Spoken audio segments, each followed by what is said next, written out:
Alright, what's up guys, welcome back to the channel. Today I'm going to show you guys how to do this viral camera shutter effect. Now guys, I'm not saying viral for no reason whatsoever. I recently used this in a project of mine that hit over 2.8 million views worldwide, plus nearly 318,000 likes across Instagram and TikTok. But the crazy part was him and his team were able to get me ringside to shoot some insane content. And that's exactly how I did the video we're covering today. But no more talk, let's get straight into the camera shutter tutorial. Alright cool, so the 4 clips we're going to be using today, I shot myself on the A7 III when we was in the locker room before the fight. And I quickly graded them so we can get straight into the tutorial. The first thing you want to do is add in an adjustment layer with Ctrl-Alt-Y. Then you can add in a brightness and contrast, then also a levels on top of that. And the very first thing you want to do is lower the contrast so it becomes a lot more grey. And then after that, lower the brightness ever so slightly, just to like maybe -72, not so slightly, but you get the point. Then go into your levels and then lower the input white until it looks a bit overblown. That's the effect we're going for. These are my final keyframes. If you do want to copy them, you're more than welcome to.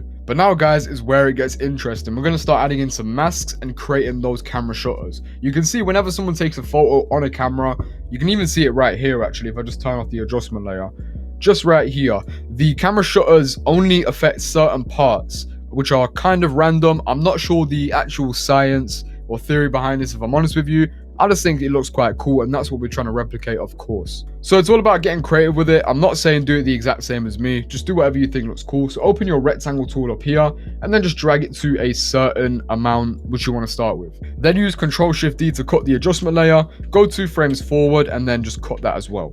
Boom. So we've got this part right here. I feel it's kind of lacking in the middle here though, so I'm going to press Ctrl-D to copy that adjustment layer, bring it over here. Then once I press on the adjustment layer, I'm going to hold shift and click on these 2 points of the adjustment layer, and then again hold shift and drag it up so it stays straight, and then just drag it to a smaller bar at the top. Then I'm also going to shorten this to 1 frame only, and now you can see with both of them added, we're keeping the momentum going, we filled in the gaps, and it's looking pretty good. So on to the next one. Again, it's all about being a little bit random with it, so I'm going to press Ctrl-D on that same one. This time I'm going to shift and click both of these, then hold shift and left click downwards just to make another cool mask like this. You guys get the memo, man, I'm sure you do. And then I'm going to shorten it to 1 frame and put it roughly in the middle of this clip. Now this is what we've got, looking pretty cool, man. Next part, I'm going to Ctrl-D to copy this once again, and now I'm going to show you guys a cool trick for the camera shutter. But hold on a second, let me walk you through how we got here in the first place. Okay, so me and Ben spoke before the fight and we both agreed on one thing. If we were going to do this video, we had to do it right. It had to maintain that really good quality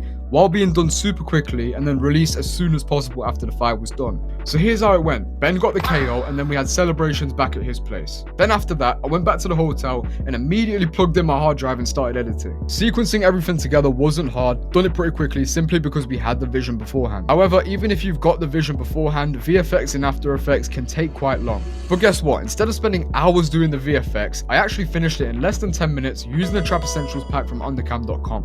It simply had everything I needed for the VFX in 1 click only. The best part is, even though it's specifically made for music videos, you can actually use it on anything high energy. And you can see how well it worked throughout this whole video and how well it performed as well. So if you do want to go check it out, head to the top link in the description below to find out more. But anyways, let's go finish off the rest of the tutorial. Ctrl-D one of yours to copy them over, then go into the adjustment layer properties, then into mask, and then just press inverted. And that's going to do the opposite of what your original mask was. And that way it creates a cool effect like this, if you see what I mean. I'm just going to put them in an order so we don't get confused with it. And I'm actually going to copy both of these again. They'll come in handy on the next one. I'm not going to copy it exactly though. What I will do is only leave this small one at the top and roughly put it to somewhere like here. Then I'm going to duplicate it, bring it 2 frames to the right, so we've got a flickering one at the bottom. So everything's looking good, but you can see before we transition into the glove, it's a super hard cut. So we need to compensate for that with an even bigger flash. So I'm going to copy over that mask one more time and then just put it in order. And then I'm going to delete the mask so I can make a brand new one. This time, I'm going to have it starting off here. Then it's going to be 2 frames, okay? One where it starts, just like this. And then also, I'm going to duplicate this one right here. Bring it 1 frame across like this, so they're both interacting at the same time. Then drag it down so it's a small bar like this. Alright, so everything's looking pretty good right now, but there's one thing I have spotted which I do want to fix right now. It gets a bit boring near the end here, so I'm going to drag both of these over, just so we can delay it a little bit and it keeps the momentum of the flash going. Speaking of momentum, we have 0 flashes right here, so I'm going to do a very low key one. Something like this one right here. So you know what, I'm just going to copy it over and place it roughly in the middle of these two. Somewhere like here. Yeah, that works. Okay, so this is what our timeline's looking like right now. Super simple, but then when we put everything together, this is our final result. That's pretty much it for this video, guys. Hope you lot enjoyed it. More importantly, I hope you learned something. Make sure to smash that like button, comment and subscribe, and I'll see you lot in the next video. Love. Cam, you made this?